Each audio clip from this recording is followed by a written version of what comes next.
What does it mean living in the Anthropocene? Well, for me, I'm an energy fanatic. It means we have to think about how we are going to rethink and transform our energy systems, which are really the primary cause of climate disruption, very serious problem on the planet.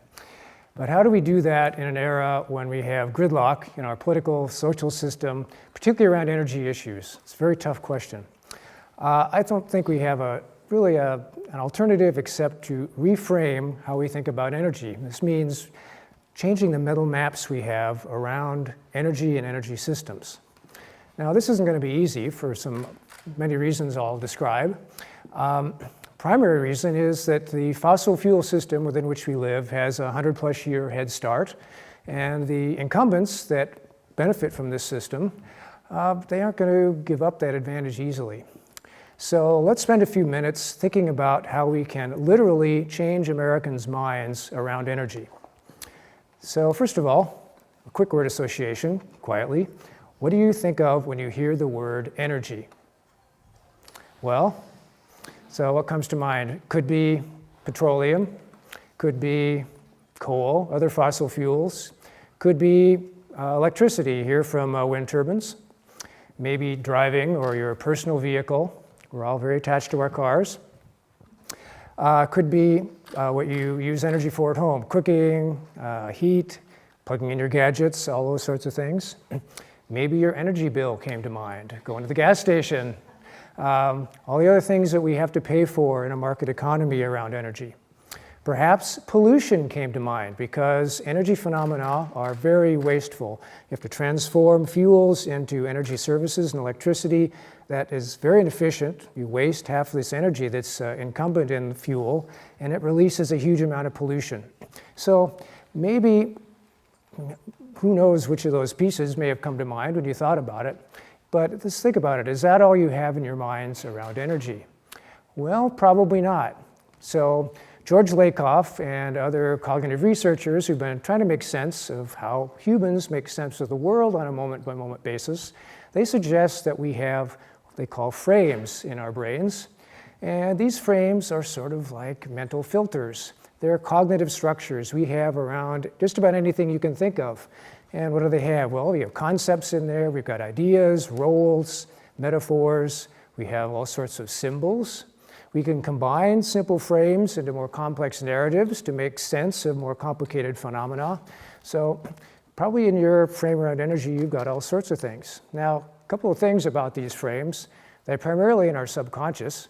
Imagine if you had all this stuff in your consciousness at any one moment, you'd be immobilized. So this works at a very subconscious level.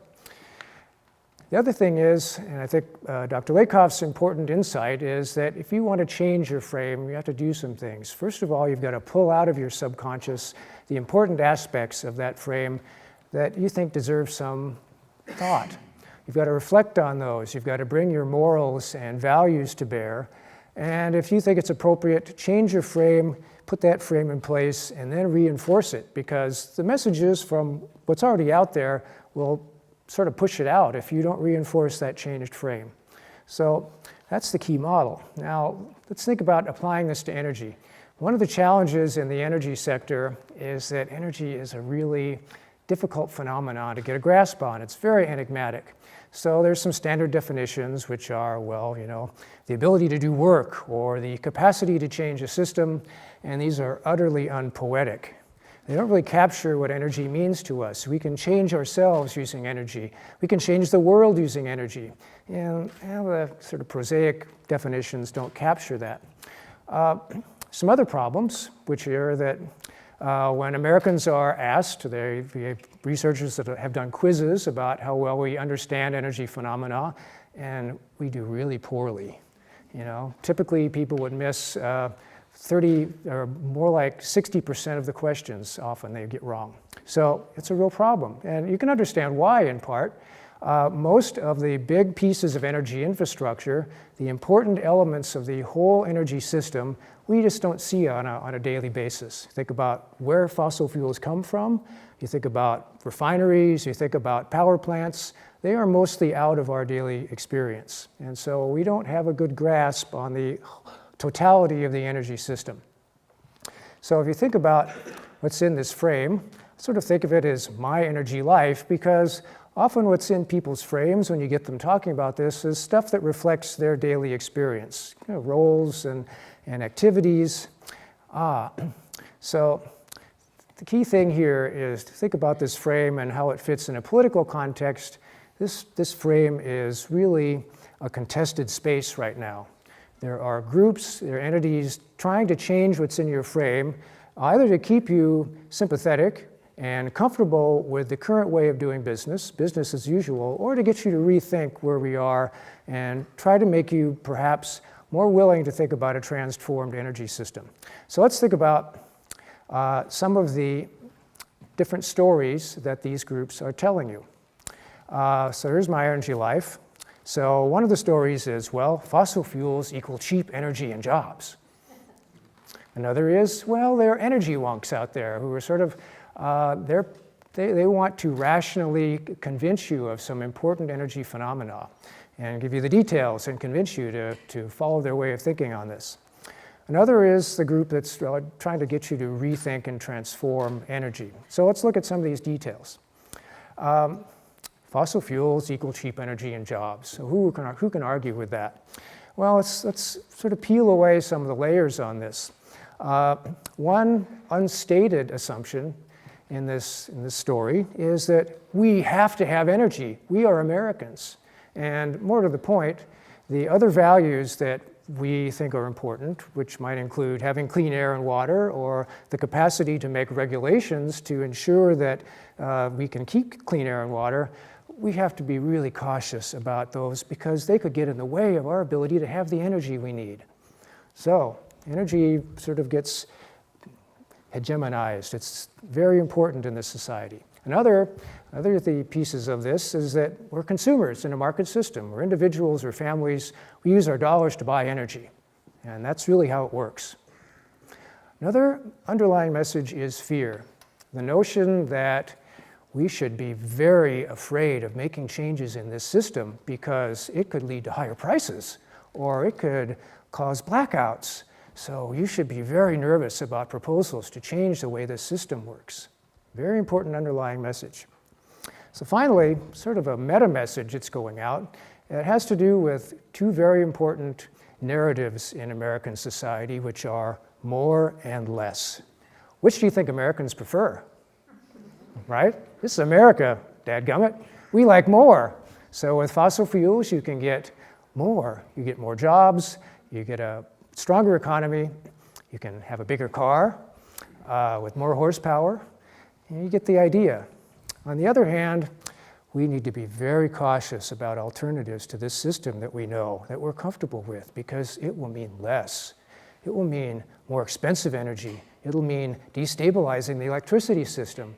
It will mean, it could mean bad things for the economy. So, more and less. Now, in particular, the concept of conservation has been caught up with this. So President Carter, in his famous fireside chat about energy, resplendent in his cardigan in front of a glass dead fireplace, he was trying to convince us about the benefits of conservation. But now conservation has been linked with less. So its effectiveness as a concept has been compromised. So let's think about this middle frame. What are energy wonks trying to tell us? Well, certainly one thing that President Obama has been trying to convince us is that he has an all-of-the-above energy strategy. We can do all these things to make sure America has the energy it needs. But the problem with this, of course, is that it's utterly incoherent because much of his energy strategy is working at cross purposes of each other. So, and as a message, it just doesn't resonate. So unfortunately, this has failed. Now, two related concepts that are real important in the energy world. First is energy security. So from a fossil fuel standpoint, this means there are important sources of fossil fuel outside this country, and we need to protect our access to those. And if that means sending troops there, then so be it. This is too important just to leave to chance. But now there's an alternative way of thinking about this, which says, energy security. What if we had alternative sources of clean energy that we could develop right here in this country so we didn't have to worry about fossil fuels available elsewhere? we could be secure in a very different way. And similarly, the concept of energy independence says maybe we could be independent with more renewables and less fossil fuel, versus the traditional way of thinking about energy independence, which was literally, stick the straw in the ground and suck out every last molecule of petroleum, despite the environmental hazards. So these two in particular are really being battled over right now. Last one I'll mention are energy subsidies. It's a huge problem worldwide. Government spending hundreds of billions of dollars a year that encourage the wasteful use of lots of fossil fuels. The problem is no one but wonks can get sort of drawn into this conversation because it's a little bit too esoteric despite its importance. And here it's really working out over subsidies to oil and gas and subsidies to solar energy and renewables. So there's a fight going on, but it doesn't have much public support. So let's look at the last of these frames, the last of these stories, rethinking or transforming the energy system. Let's think of some, unfortunately, less helpful and more helpful messages that are going out. Now, unfortunately, a couple of the less helpful messages, one of them has to do with climate change, that we should be afraid of climate change. Now, this might be true.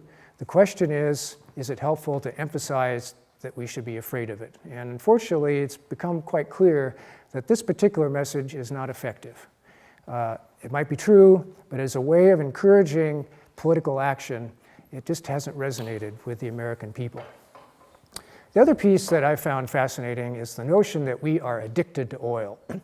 And this has some resonance. George Bush mentioned it in his 2006 State of the Union address. He said, we're addicted to oil. And at a superficial level, you can think, well, addiction might mean continuing to do something that we know isn't good for us. And we use a lot of oil, and it's very polluting, and probably it isn't so good for us. So maybe we should stop. But, okay, think about your frame around addiction. What comes to mind? Well, there's all sorts of stuff. One of the first things that comes to me when I think about this is, can a country be an addict, right? So thinking metaphorically. Thinking about people being addicts, not countries, so that's a little problematic.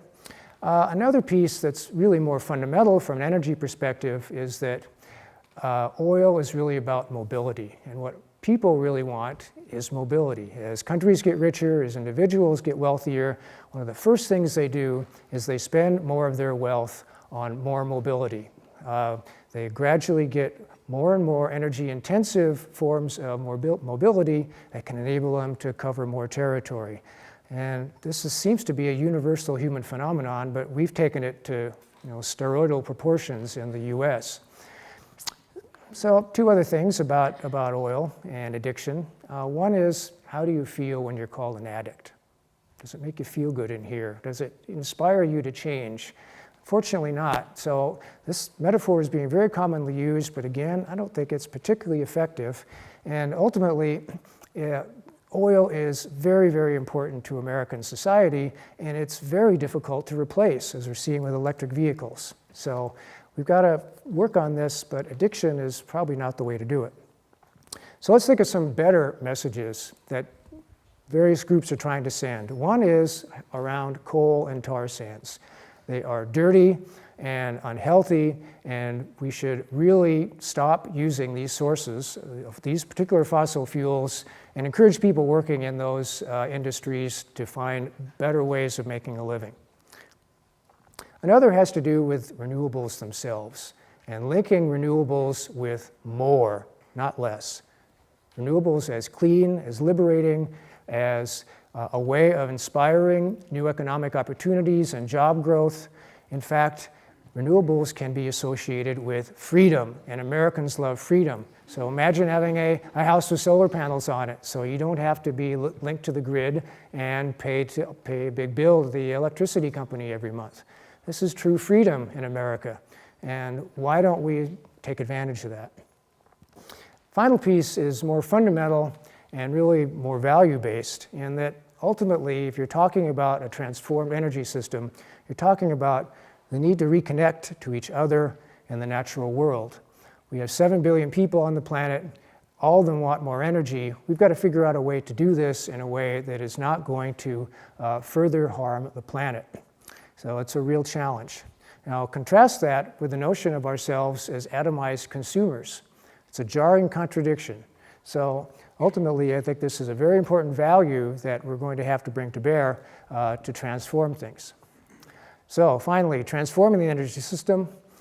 Some things are happening that are already wonderful. People are using more efficient vehicles. They're maybe not buying vehicles at all and using services like Zipcar to get mobility. They are using more bicycles because cities are making it easier, as well as more mass transit. They're using much better lighting sources that are much more efficient. Companies are investing in efficiency, which is very, very important in buildings. Here, the Empire State Building. People are moving to putting solar panels on their houses. It's been a dramatic upswing over the past 10 years or so. And they're even rethinking habitation so that perhaps they have a smaller footprint and houses that use dramatically less energy. So, reframing your energy life. How do you go about that? Well, it's really about being more intentional about what you have in your frame around energy. And if more people did that, we could, A, have a vast political impact, and we could lead to a much more sustainable energy system. Thank you.